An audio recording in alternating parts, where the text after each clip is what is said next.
só engolindo poeira. Caraguatas abrindo chagas no chão, cabeças de coqueiro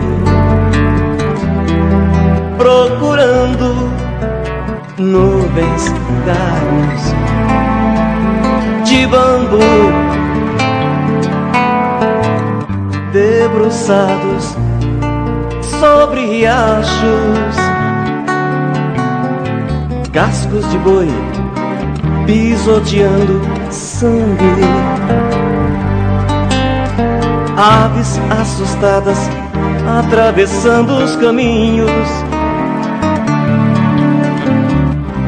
chiar de grilos, lumes vagos, pegadas lentas, ondas de calor e fumaça,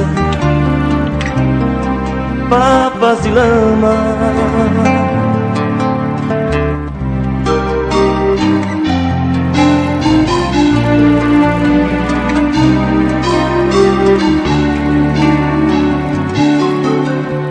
Sensação falsa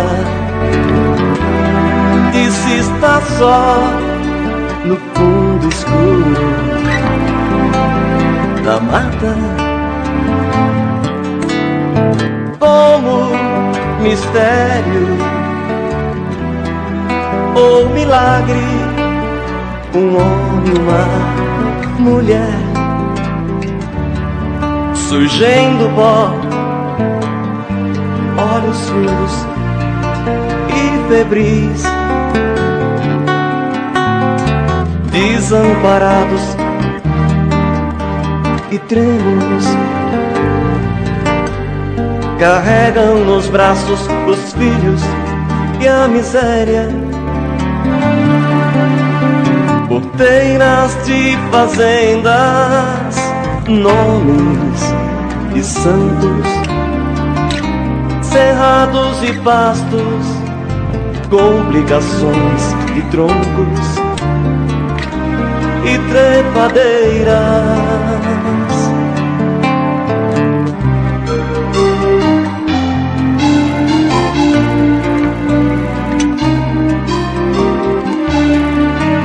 Mistérios que surgem do pó